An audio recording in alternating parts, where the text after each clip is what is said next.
25 तारीख शनिवार एकादशी तिथि है। शर्तिला एकादशी का योग बन रहा है। ग्रह नक्षत्र के दृष्टिकोण से शनि महाराज आपकी राशि के दृष्टिकोण से जहां बैठे हुए हैं इस वक्त, वो कई मामलों में आपके लिए बड़े उत्थान के योग बना रहे हैं। तो शनि को थोड़ा ताकत दीजिए। शनि क्योंकि अंतिम परिवर्तन की तरफ जा रहे हैं इसके बाद, और फिर 30 साल बाद यहाँ रहेंगे। 1-1.5 महीना जहाँ पर हैं, ये जाते जाते बहुत कुछ देके जा सकते हैं।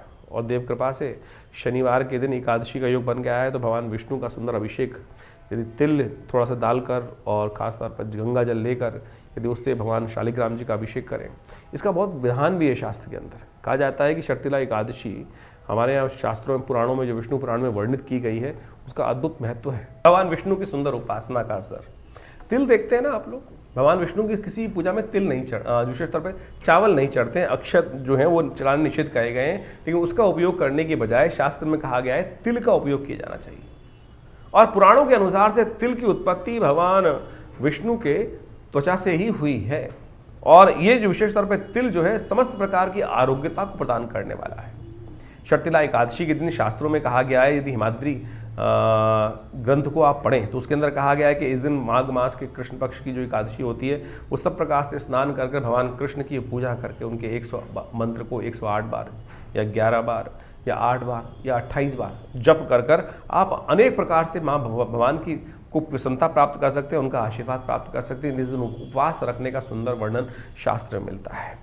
कहा जाता है कि इस दिन भगवान विष्णु का जो पुरुष सूक्त के द्वारा पाठ करते हैं, ओम सहस्रसी रेखा पूर्वका सहस्राक्ष सहस्रपात सभोमि गं सर्वतत्पित्वात्र तिष्ठत सांगुलम मा पूर्वकाय वेद गं सर्वं यद्भूतं यच भाव्यं मा उतामृतत्वशेषानो जदन्ने नातिरोहति।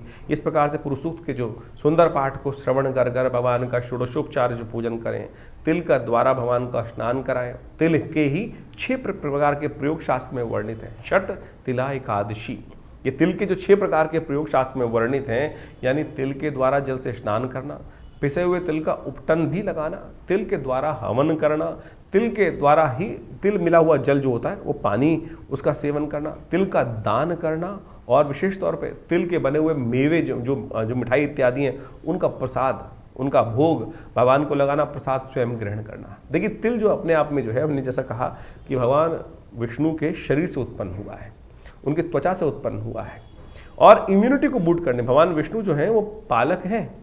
और हमारे यहाँ शास्त्र के अनुसार से कहा जाता है कि तिल के अंदर इतने औषधीय गुण संयुक्त हैं कि वो चाहे आपकी कैल्शियम की डेफिशिएंसी हो, चाहे वो आपके शरीर के अंदर हड्डियों की बहुत सारी जो कमजोरी आ गई हो, चाहे वो वायु विकार बढ़ गया हो, चाहे वो पेट की एसिडिटी हो गई हो, चाहे वो रक्त विकार हो आपके लिए। बहुत सारी लेडीज़ के अंदर जब आप देखें हीमोग्लोबिन कम हो जाता है,